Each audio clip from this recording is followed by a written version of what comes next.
Hi, welcome back to a new episode of the Ageless Pet Podcast. This is your host, Dr. Carmen Bassani. And Dr. Gabby Varco. Today we are going to talk about nutraceuticals and supplements. That's something that we use all the time, every single day. And it's always a bit of a conundrum on what to do with some of these supplements. So what is a nutraceutical? So the term nutraceutical is used to describe any product derived from food sources that provide a health benefit in addition to what is found in food. They are specifically marketed to treat certain diseases and are marketed as being scientific, etc. But are they safe, and do they do what they say they do? Nutraceuticals sit somewhere between food and pharmaceuticals, and these products may be anything from a single vitamin like vitamin D, vitamin C, etc., to blends of various ingredients that generally act synergistically to enhance effects. The classic one that I use all the time and every day are Chinese herbal medicines, and they contain anywhere from typically 3 ingredients to 12 different ingredients that act synergistically. So yeah, it's something that we have to be very aware of what we're doing when we're using these supplements. Yeah, we're really excited to talk about this because, I know that I use a lot of different supplements and I rotate through supplements. I know we've talked about it a lot, and we both see patients with multiple supplements, and some of them may be doubling up on the supplement because they have the same ingredients. So we're going to kind of break it down for you. But it's important to note that supplements are not strictly regulated by any government agency. So it's our job to be a responsible consumer and research and look into what the companies are going the extra mile and doing third-party testing because, as Dr. Carmine said, they're not drugs. They're considered food and they're regulated as such. So there's no direct regulatory oversight, no agency that's specifically saying that these are efficacious, that they're safe. And so they fall into this regulatory gray area. And there's such a lack of regulation that it leads to concerns for safety, quality, efficacy, and dosage and things like that. So how do we know what we're getting and what we're giving? Right. And that's such a big deal. And we were talking before the show here that there are so many different supplements that don't have what they say they have in there, and some of them that have more than what they say. We're going to get into that. I'm excited for you to talk about that one. And the regulations, that's a whole different thing. I don't know if there's any regulations. Are there any? I think now there's going to be more, and they're regulated as food, right? So you can report, and you're supposed to report adverse events, right? So if somebody's taking a nutraceutical or supplement and their pet gets sick, they should report it. And if you go to the FDA website, you will find recalls like we were doing, looking at the different ones that were recalled and safety. So they're trying, and there are some agencies. I think there's just more on the human side than the veterinary side, but supplements are a big industry, a lot of money. A lot of money. A lot of money. Yeah, and I don't necessarily want the FDA getting involved in every little thing, but at the same time, I can put sawdust in a capsule and say it's something and has nothing in there. So yeah. Anyways, so big deal. A big deal. And we vote with our wallet, and a lot of 3/4 of the world relies on natural medicine. So this is a very hot topic around the world. But in the U.S. in 2023, $895 million was spent on supplement for pets. And then on the human side, in 2023, the Nutritional Business Journal reported $12.5 billion, billion with a B, spent on herbs and dietary supplements, but other resources said 15.5 billion and up. And statistics are saying that the supplement market is expected to reach and exceed 70 billion by 2031. Right. That's insane. I think that those numbers are, and I know that they've gone up. When I was looking at research on this, they've gone up from, like 20% every year or something insane like that. So, there's a lot of reasons for that too. Supplements can be extremely beneficial. Like I said, we use them every day, and they're so great. But so I guess we should say, like, why would you use supplements? What common reasons are we going to do, with these supplements for? So, I think a real common one is general overall quote unquote wellness. Think of things like daily multivitamins and other nutrients that, supposed to enhance your well-being, Mm-hmm. etc., like that. So that's your kind of general overall wellness. Immunity is a huge one. Oh, So yeah. and we all know about echinacea and elderberry when Mm-hmm. you're sick, and Mm-hmm. Mushrooms, which we use a lot mushrooms for is immune. a big one. Vitamin D3 is another one for immunity. There's Mm-hmm. so many different things for immunity. So that's a real big one in both the human and the animal side. And of course, I am guilty of prescribing as well as using them on a daily basis. Yep. So improving joint health, that's a huge one too. Nutraceuticals, we've talked about this for glucosamine, chondroitin, collagen to improve your joint pain or your joint function, your joint Mm-hmm. fluidity, etc. So we kind of Mm-hmm. covered that and some of the nutraceutical stuff we talked about for pain and joints before. And with humans, enhancing energy and focus. I shouldn't say in humans because in animals as Yeah. well. So I mean, we will use lion's mane for brain health and stuff Mm-hmm. all the time. And Mm-hmm. for humans, like caffeine, ginseng, rhodiola, are often marketed to make you feel more alert. I mean, obviously, the other one too is nicotine. That's a big That's one that true. people are talking about all the Yeah. time, which is a very, what do you want to say, um, villainized supplement because it was obviously in cigarettes. So, Right. but by itself, it's used for mental stimulation. I haven't used that one yet myself, but I'm interested. Yeah, I have not. Try anything once. But anyway, so here there are some things that we need to think about and keep in mind when choosing a particular supplement. So you really should focus on what you're doing, and that's one of Yeah. the things that drives me a little bananas is that a lot of people will just do a supplement because it's the thing to do, it's the Mm-hmm. trend right now. Mm-hmm. So you really should be doing it for a reason, right? Like what are we doing? So really focus your supplements on what your pet needs Right. as opposed to what everyone else is doing. So Right. I think I've been doing this for almost 30 years and I can run through lots of different supplements. Right now, the hot thing is mushrooms, right? Oh, yeah, for sure. So, and I love mushrooms, but Same. mushrooms are the hot thing. A few years ago, it was what, CBD. So Mm-hmm. that was Oh, a yeah. big one, still is. But I mean, everything from coconut oil, and I can go way back to emu oil. That was a Oh huge my thing. gosh, I haven't heard that Yeah, one. emu oil in the early 90s was a huge thing. It cured everything and was amazing for your skin and your joints, etc.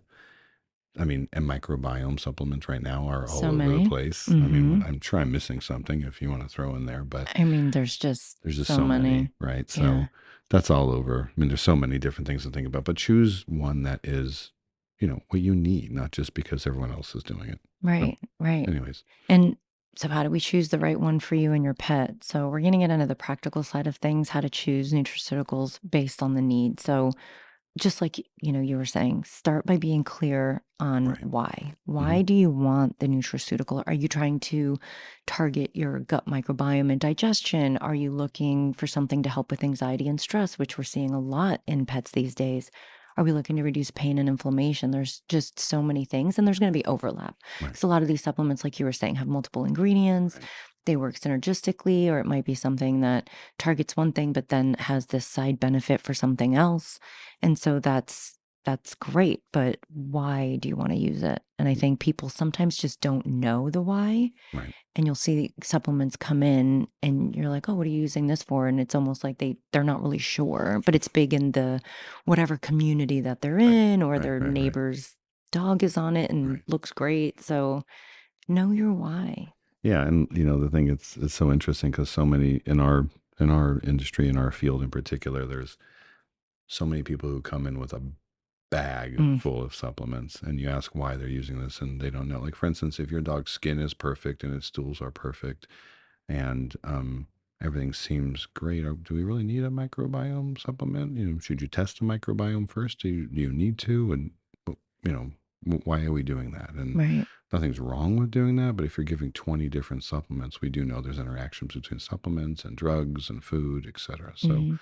we just need to be smart when we're doing it. Yeah, and just a lot of these supplements will have the same ingredient. So if you're Right. giving a multivitamin and you're giving a D supplement and you're giving another supplement that has D in it, Right. well, vitamin D is a fat soluble vitamin and it stays in the system so you can have toxicity. Right. So it's just knowing what you're giving and why and making sure you're not doubling up. I think you and I shared a case. I'm not going to say the name, of course, of an older dog who had I don't know how many supplements they were using, and I think 3 or 4 of them had glucosamine and chondroitin in them, and she were just overlapping because she got some supplements from friends, some for free.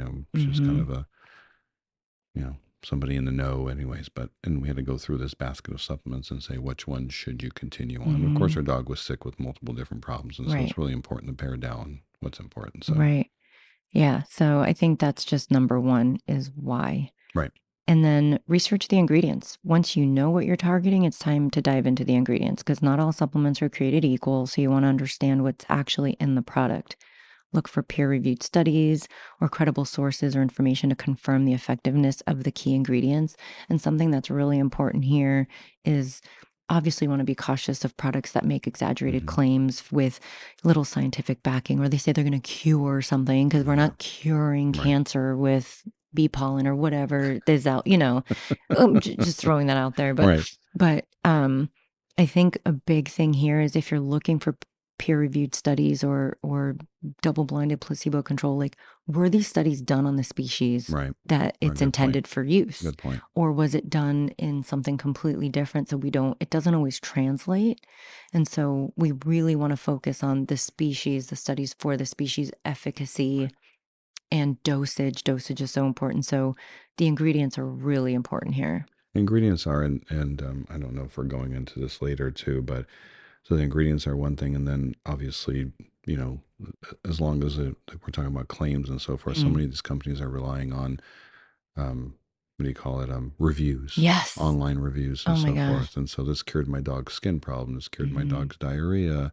Well, first of all, how many of those reviews are real? Right. And second of all, how many of those dogs or cats or birds or whatever had a serious problem, not just a little itty bitty issue that could have been cured by anything, so it's just don't rely on reviews online, please. I know. Those and anyone can do anything. We all know that nowadays, but you look at your Instagram feed and your Facebook feed and whatever the cool kids are using nowadays, but there's just so many things you have to wade through and see. And then in addition to that, like we were talking about earlier with ingredients, is so many supplements have so many ingredients. Oh my gosh. And that's one of our pet peeves is like just kind of these garbage can ingredients of everything. There's like 20 different ingredients and they're not targeted for anything. They're targeted for general overall quote unquote wellness. But I mean, we need to target what we're treating, not just everything has to have ginkgo and vitamin D and glucosamine and milk thistle. I mean, what are you doing there? What's the target? What's the thrust of this supplement? Right. And then something that I know, exactly what supplement I'm going to talk about. I'm not going to mention it by name, but there's a very common supplement that is marketed and you're like, oh my gosh, it has these amazing ingredients. It has boswellia and it has this and that. Oh. But when you look at the dosage, it is not a therapeutic dose. So you get all excited when you see that it has all these great supplements, but it's not really enough. It's it's not doing anything. We look at it all the time. And then that's another thing to get into is pet foods. Your pet food has turmeric in it. Well, how much turmeric does it have? Or fish oil. Okay, fish oil is great, but how stable is that fish oil? Because we know fish oil goes rancid pretty quickly, and you open your bag of dry kibble, and here it is, and been outside in your garage for the last 25 days. Well, how rancid is it? How good is it? So there's so many different things to think about. So do look at therapeutic dosing. That's really a good point because so much of the marketing now is just the keywords, the buzzwords, like you said, the boswellia, the curcumin, the vitamin this, that, and the other. But you have to look and see what's effective. Now, of course, we have an advantage. We have a little bit more experience, obviously, with this stuff, but it's not hard to find what a therapeutic dose is. So we should look at that. Or ask your veterinarian. Right. Because they're a great resource. Exactly. Yeah. And then this goes along the lines, check for quality and transparency. Quality matters. So we want to look for nutraceuticals that are third-party tested or certified for purity and potency. So look for your NASC, your National Animal Supplement Council. That's a good one. It's a nonprofit organization that sets the standards for animal supplements. And then on the human side, I'm sure you've all seen the GMP, the Good Manufacturing Practice. And those are regulations that ensure the safety and quality of dietary supplements. When you see that, that's more of okay, I know this company went the extra mile. They looked for purity. They looked for efficacy. They looked for, it's just them being transparent Sure. on their product. And it's a voluntary thing. Like nobody's forcing them to do it. So these ingredients have been verified by third-party testing, and we're going to go on a little tangent right now on quality, but this is going to be really fun. This is going to be We're fun. going to do that right now? Yeah, because it's quality. Okay, yeah. We'll do that right now. The one thing about the NASC is it's a great company and it's wonderful, but just be aware that a lot of the companies that use it are bigger companies. So a lot of these smaller companies can't afford to independently send in, batches for analysis and That's so a good forth. point. Doesn't make them bad, but if you see one that has an NASC label on it, then you know that they've tested for quality, and what's on the label is actually what's in that pill or capsule or powder. So that's super, super important. Yeah, that's a great point. You shouldn't go solely on it, but just know. And the NASC isn't necessarily like the end all be all, because it could say it's been third party tested, but has it have a double blinded placebo controlled study? That's a different thing. So you still have to look at these ingredients and look at these companies and say, okay, we know that quality is good, but is the actual supplement and ingredient going to help this condition or my pet? For sure. So just something to think about. But with quality and safety, which we can either talk about that now or a little bit later, but is it safe for my pet? Because not all nutraceuticals are suitable for everybody.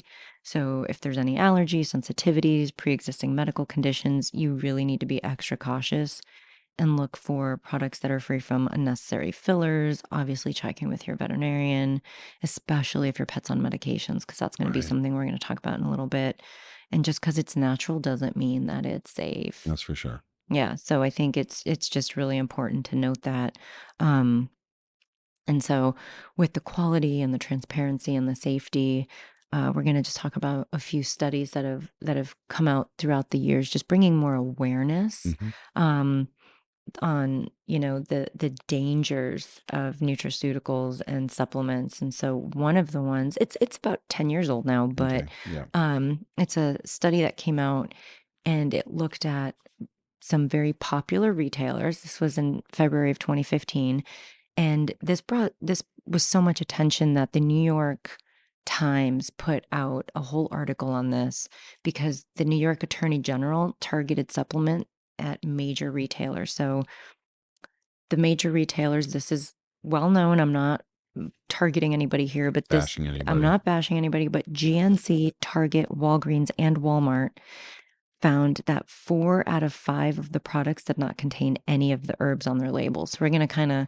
go through this a little bit, because this was a very big eye-opening, because people you don't think, oh, it's Walgreens. I can trust Walgreens. And then all of a sudden you're just like, oh, wait a minute, this is a big deal. So it's not just these little dinky companies that somebody started in their garage. So basically, they were targeted because they were selling fraudulent and dangerous supplements. And so it becomes a safety thing. So they didn't have the labeled ingredients, they had fillers. And some of the fillers were, so Walgreens, their ginseng contained powdered garlic and rice. Walmart, their ginkgo biloba contained powdered radish, houseplants, and wheat. And note that this was labeled as wheat and gluten-free. And they found wheat, and that's very dangerous. 3 out of the 6 products from Target didn't have ginkgo or St. John's wort or valerian, but instead powdered rice, beans, peas, and wild carrots. So that's half. Yeah. I mean, half of the products had nothing in it. Nothing that it said. Just these fillers. And then GNC had unlisted ingredients, including class of plants that included peanuts and soybeans. So if you have a peanut allergy, these are major, major things to think about. And so this is Walgreens, Walmart, Target, GNC. I mean, and just to hit those 4, but that doesn't mean any of your markets or even your health food stores. I mean, even if they're trying to be the best they can be, this is just, I mean, half of these things from Target had nothing in it and even had harmful ingredients. So that's insane. Yeah. So the best case is that you just wasted money. That's your best case. But your worst case is, I have celiac and this has wheat. I have a peanut allergy and this has peanut. And And especially when the label says that it's peanut free or wheat free, like that's really Right. dangerous because you think you're doing your due diligence and going for a brand that has safe things in it that can be really dangerous. Yeah, and there was a study too. We were talking about this before. I think this came out in the middle of 2023, so it's not that old. It's not a 10-year-old study, but it Mm. was on melatonin in Oh, particular. yeah. So Oh. this is a very common sleep aid that people take, and Mhm. they act like it's just a vitamin. It's actually a hormone, so it does have hormonal effects. So it's really important. But of the 31 supplements that were studied, they had a difference between negative 83 or plus 478% of what was supposed to be in that gummy or that chew or that capsule or whatever. So you could have less than half of, I mean, more than half of, less than half of what it was supposed to be, 83%, or you can Mhm. have almost 5 times or 500% of what's in there. And Mm. even within the same product, there was enough variability to make it very concerning. So within the same product, there was a 465% variability between the pills, for example. You might have one that's negative 83%. You might want to have one that's 400% more than it said in there. So this is just an example. This was 31 different supplements. That's So, so much. so much and so many. This wasn't hitting, Target or Walmart or Costco or anybody else. It was just the supplement industry in Mhm. general. So it's really hard because I'm a huge fan of supplements. As we said, we both take Yeah. supplements on a daily basis. And, but we try to be very stringent on what companies we use. Yeah. So, but just to think about the fact that a simple melatonin supplement can have negative 83 to Mhm. positive 478%. That variability is just so big. Insane. And within the same supplement, it Right, can be within the that same much. bottle, like, you don't Same even bottle. you don't even know what you're getting that day. Yeah. One day you're a zombie because you just Right. got, Right. Right. so much more, and then the next day you didn't sleep all night Yeah. because it didn't help you, and that's not good for your system either. No, I don't think so. So, yeah. Yeah, so that's huge, and then, I believe this was 2023 or 2024, but the, omega-3 supplement in dog and cats Mm, recalled over 60 brands due to possible high levels of vitamin A, which is a fat-soluble right. vitamin, so you can get vitamin A toxicity. 60 brands. That's a lot. And so you can go to the FDA website and look. And what's really helpful is that they actually have pictures of the bottles, so you can scroll through and see it. Just like the study that we had just talked about before we started recording on the metal Right. Right. Right. fibers found. They had all the pictures of the bottles because there's just so many, so it can That be was really helpful. the Costco general Yeah, supplements, right? it had Kirkland, like, multivitamins, a lot of B complex vitamins, a lot of B12 Right. vitamins, a lot of Metal different. fibers. Yeah, yeah, and so they were like, "No, don't take these," and so it's just really important to keep up on all of that. So safety is huge. And then speaking of safety, just herbs and supplements can interfere with medications, and Right. that can be really detrimental, you Yeah. know?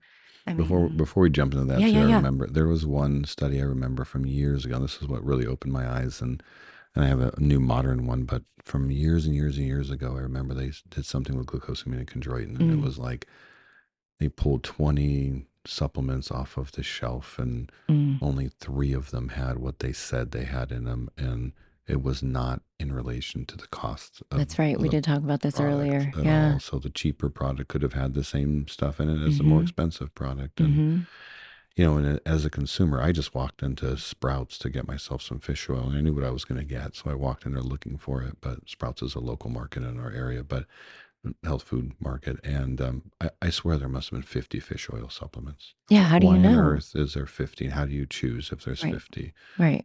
So it makes it really hard. And we all know fish oil too. The big thing to be worried about, we were talking about Mm. vitamin A, but is Mhm. heavy metals, right? Because Yeah. they come from usually wild fish, Mhm. supposed to. So, Yeah.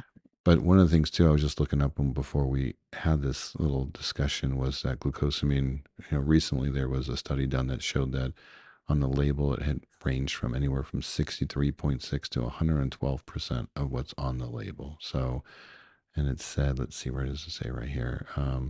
Contents of five products containing chondroitin sulfate only, according to this label, range from 22 to 155% of their claims. So, I mean, it's pretty insane. You can have anywhere from 22 to over 150% of what's in there. So it's not regulated, and it is Mm-mm. buyer beware world out there for sure. It really is. Yeah. It really is. And that reminds me, there was a study we were going to mention that came out in 2018 about unapproved pharmaceutical ingredients included in dietary supplements associated with the U.S. Food and Drug Administration warnings.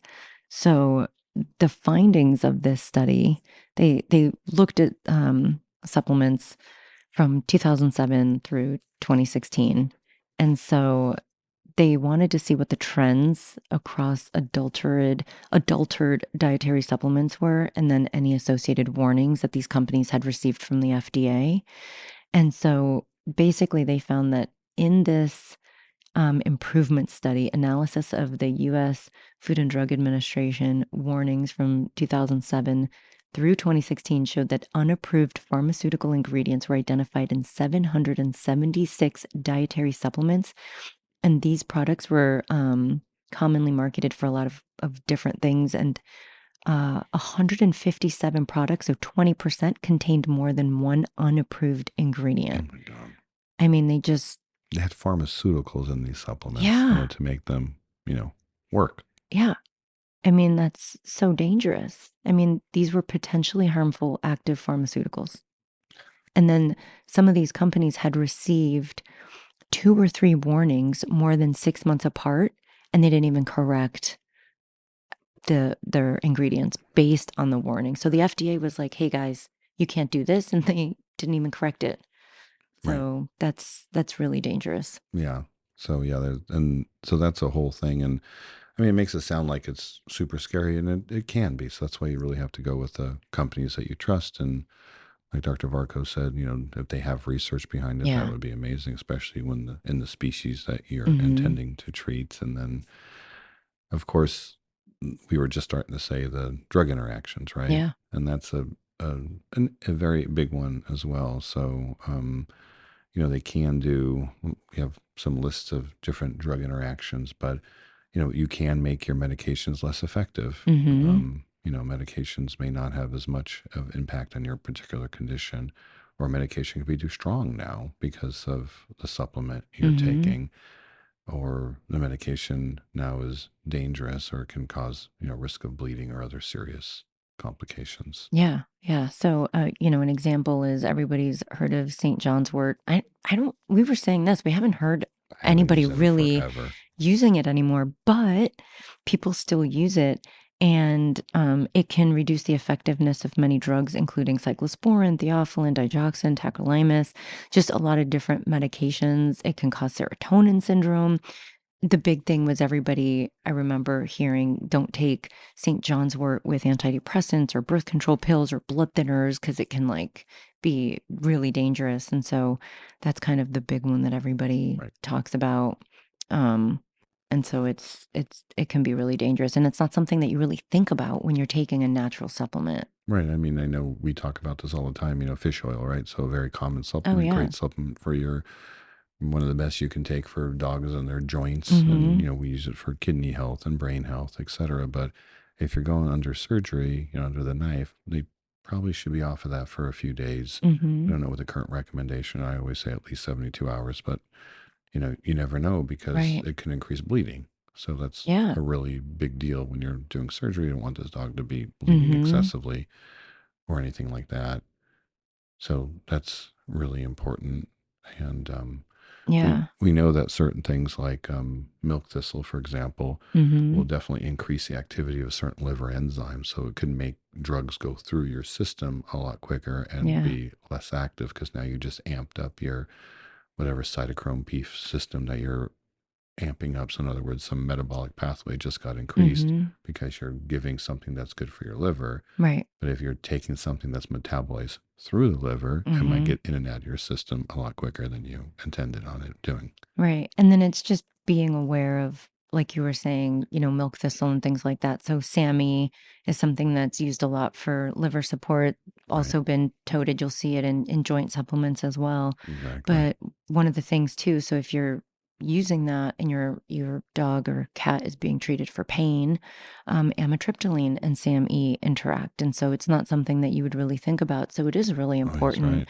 to really be aware. Not that I see a lot of people using amitriptyline for pain, but in some cases it's still being used. And so it's those things that you just want to sit down with the recommendations and look at everything that your pet is taking or you're taking and really do your homework. I know it's Right. extra work, and ask questions. Ask your veterinarian, and they're a great resource. And if they don't know, they may have tools that you don't have access to find out. Right. Yeah, just think about just simple things like we are talking about fish oil and bleeding, Mm-hmm. NSAIDs and bleeding. Yeah. So Yeah. non-steroidal anti-inflammatories Yeah. like Rimadyl, for example, and Mm-hmm. can increase bleeding. Mm-hmm. And you having with fish oil Yeah. Or and in surgery ginger. or You ginger. don't think that's really a big I deal. never think about ginger Mm-hmm. being a problem because it's just something you eat, right? So Right. how is that going to be a problem? But a classic one is what, grapefruit and Mm-hmm. antacids or something. Yeah. That's a human thing. I never think about that, Yeah. but Grapefruit with like so many things. They're so like, many oh, if you're drugs. taking this medication, like you can't have it with grapefruit Right. juice. Right. Yeah. So there's so many different things to think about or worry about, but it's something we can, like I said, definitely pay attention to, or pay attention to a lot more than Mm-hmm. we currently do, is the herb drug interactions. So Yeah. that's pretty important. Yeah. I mean, sometimes we're using these so much Hmm. that we don't always think about like, oh, I prescribe fish oil all the Right. time. And we don't think about, Right. some of the indications or contraindications or interactions. And Right. so sometimes it's just second nature that we recommend these things and we really have to just take a minute and pause. Yeah, it's really hard for me as a doctor when I'm recommending something and somebody has a bunch of other supplements, and Yeah. because in my mind I'm thinking the same thing. Well, how am I going to interact with? How is Mm-hmm. this going to interact with that? And Mm-hmm. can I take them off of this supplement? And therefore asking the question, why are they on this supplement? Right. And can we stop it for a little bit so we can direct our supplements towards what we're currently treating? And Yeah. most of the time we can, and most people Yeah. are very happy to do so. But it can be a little bit of a sticky conversation. So, Yeah. I've had clients with so many different yeah, supplements and I say, okay, let's just stop everything right, right right, now. right, Like right, let's right, just stop everything right, and let's just start over right, because it's a lot and we like a multimodal approach. right, And so we like using multiple supplements right, together. But sometimes we just really, especially if the patient's really sick, right. because you still have to metabolize these supplements. Your body still has to Mm, process them, right? So it's really important to I tend to be really pragmatic when I'm making my mm-hmm, recommendations and say, okay, if we're targeting muscle mass, we're going to use this. If we're targeting joint health, we're going to use this. right, So really trying to just look at it as what am I trying to do? right, right, right. Yeah. I mean, it's so true. And that is a supplement vacation. We talk about Oh that all the yeah. time because Yeah. it's just, should you be taking these supplements every single day for all your Right. life? I mean, Right. I know some people will freaking muscle test every supplement they take Mm-hmm. every single day, which is a little much, but, Mm-hmm. and I know that for myself, for example, there are a few supplements I take every single day, and then a lot of other ones I rotate Yeah. through. I Yeah. won't take every single one every single Yeah. day. But if a pet is sick, that's a really important thing. Like if you're sick and you're not doing well, I think we do need to take a little holiday, Yeah, you know? yeah, and I know it's like, "Oh, they're sick, they need their mushrooms, or they need Right, their this, or they need their that," but right. sometimes I know, when I've been sick, there's been times that I can't even look at my supplements, Mhm. and my body literally does not want Right, any of it, and I know I should be taking my mushrooms because I'm sick and I'm trying to build up my immune right. system, but I have to honor the fact that my body is There's no way. rejecting that, Right. and I take a little bit of a break from my Exactly. supplements. And I think that's fair. I think that's fair for our dogs too when they're not feeling well, or our cats, or Yeah. anything like that. We always hit on dogs because you can give them a ton of supplements, right? Oh, yeah. Cats, not so much. You Mm. better be pretty specific on what you're doing. Yeah. So, but anyways, though, those are really important things, and um, So now some common mistakes to avoid, and we've all made them. I've mhm, made them. for sure. We've all made Yep. them. Again, like we said, the best case scenario is that you just wasted your money. Right. But there's a lot of things like we talked about that can be really dangerous and have caused death on the Hmm. human side, and we know the pet side as well, Yep. unfortunately. So a few common mistakes that people make when choosing nutraceuticals are buying based on popularity Hmm. alone. Like, this is the new thing. It's all over your Instagram feed or your Facebook Right. feed, and everybody's like, "Oh, this is great. This helped my dog, and my dog Right. is doing so much better." And so just because it's trending doesn't mean it's the right choice for your Right. pet. And popularity doesn't always equate to effectiveness. It No. doesn't necessarily mean that it works. Right. It just means it's popular. And they have good marketing. Good marketing. Good marketing. Yep. They spend a lot of money on the Exactly. marketing. Yep. So that's a big one. Not checking dosages. It's easy to assume that more is better, but in reality, taking too much of certain nutrients can lead to negative side Mhm. effects. And you always want to look at the recommended dosage and stick to it. Some supplements, there's a lot of stress supplements that we use a lot, Mm. that the dosing is honestly a little bit low for Mhm. what we would use. So Right. just ask your veterinarian, because they will calculate out the dose and can tell you, and even contacting the manufacturer, because a lot of them will say, yeah, you can actually give like 1.5 or 1, or no, you absolutely have to stick to this because this is the maximum dose. So I think that's really important. I just telling Dr. Varco this story, and I'm not going to say exactly what it was, but there was a supplement that a really good company made, and I sold it, and I thought it was wonderful, but Mhm. I was new to the nutraceutical world, and I'm like, I wonder if this stuff really works for. It was for calming pets down, Mm. and so I Mhm. took a large amount of it to A see if it lot. would a You lot. took a lot. I took a lot. I took a lot, and I fell asleep on a Saturday afternoon on the couch. So I figured it probably worked. So, but anyway, so that was overdosing, and don't do that. But it was interesting. Yeah. Yeah. I mean, you're lucky that something worse didn't happen, like you spent the day in the bathroom. Or I think, well, yes, it wasn't that supplement. But yeah, checking dosage is really important, because that can be actually really Yeah, dangerous. right. Relying on supplements instead of a balanced Oh, diet. yeah, the big one. This is more on the human side. Like, people just eat really poorly and just figure, if I take a multivitamin, I'll be Right. fine. But what we do see on the veterinary side is, I swear, so many people give just like a multivitamin to Right. their pet, Right. and you don't need it. If your Right. pet is on a complete and balanced diet, they don't need it. Right. And if they're on a home cooked diet, that should be balanced. Right. And or a raw diet, it should be balanced. And giving them a multivitamin, a pet multi, is not going to balance Not that. even close. Yeah. So I think that's important. Yeah, with our birds, we used to see a lot of these birds that would come in an all seed based diet. That's all Oh, they were on, yeah. was on seeds, and they would give Oh. them a multivitamin in the water. And I would always be like, that's like trying to balance your Mm-hmm. eating McDonald's 3 times a day and then giving yourself a multivitamin. Is that going to work?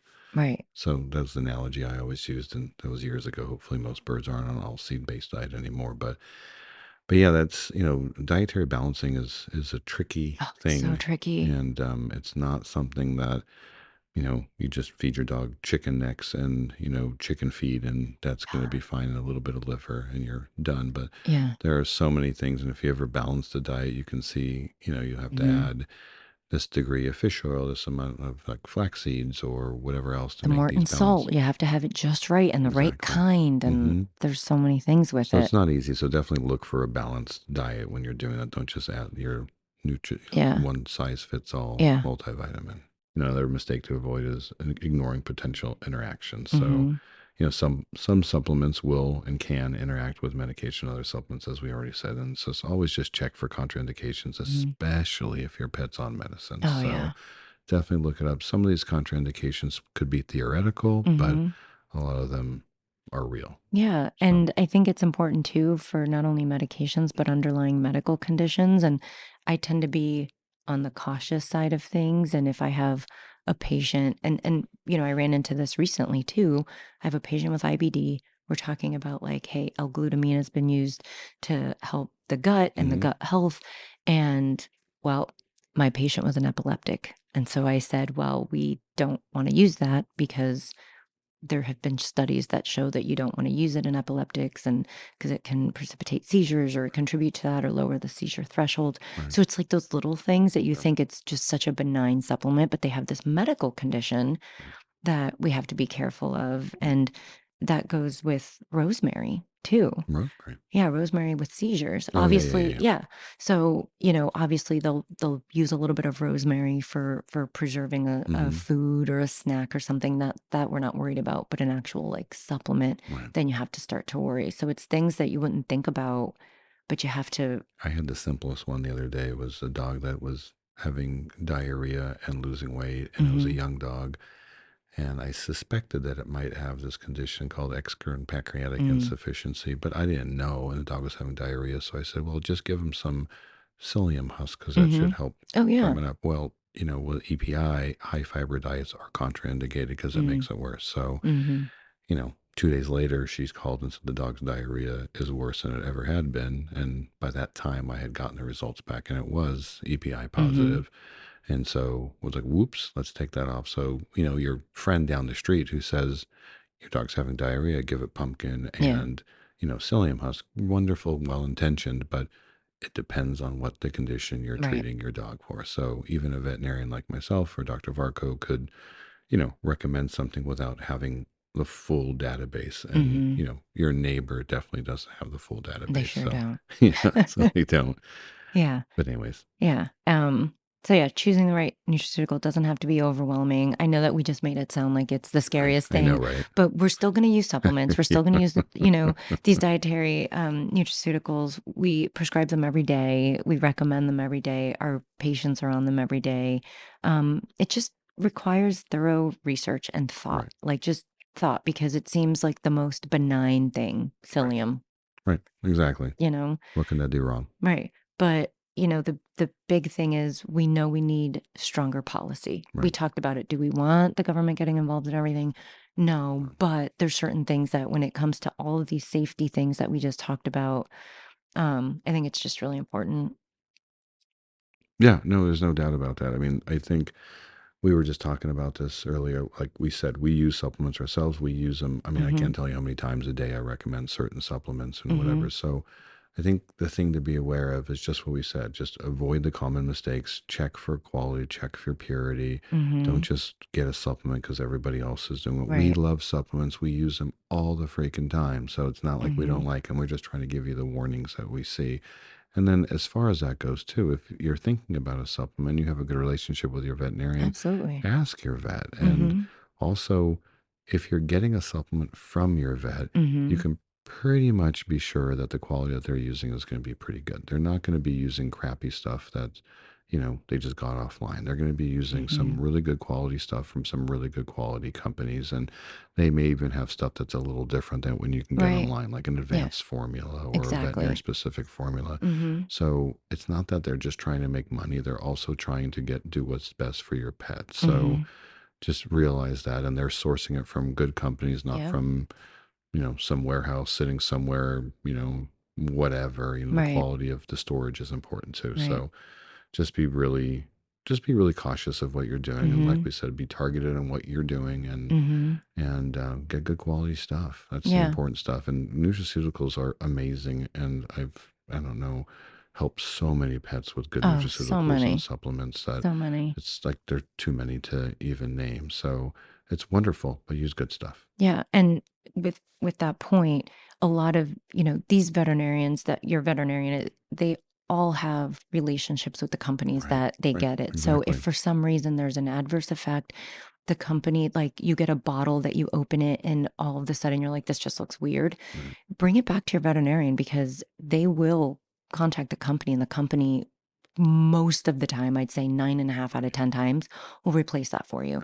Absolutely. And it's good for them to know too. So if you get an adverse event with a supplement, report it.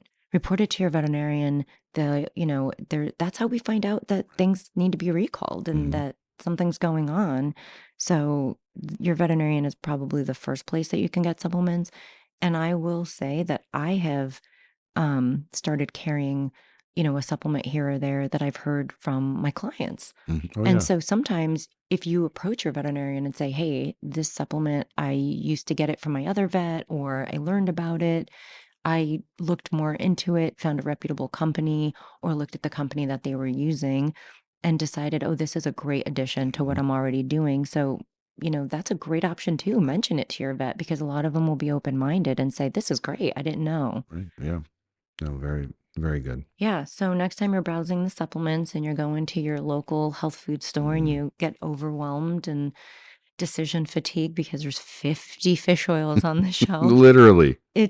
Just Crazy. take the time and also realize that the person who works there, they are very well intended, but I don't always know the level of training that they Oh, have on it. absolutely. Yeah. And so if they ask if you need help, absolutely ask them, but also rely on your veterinarian, rely on research articles. The internet can be a great place, but can also have a lot of misinformation and can also be Really? overwhelming because there's so much. So much. Yeah, but I think nutraceuticals can be a really valuable part of your wellness Absolutely. routine. So Yeah, no doubt. it's great. And thank you for listening. We hope this was helpful. Yeah, hopefully it didn't scare you because we had not intended to, but Yeah. there's some scary stuff out there. But yeah, thanks for listening. Yeah. You guys take care until next time. Bye. Bye.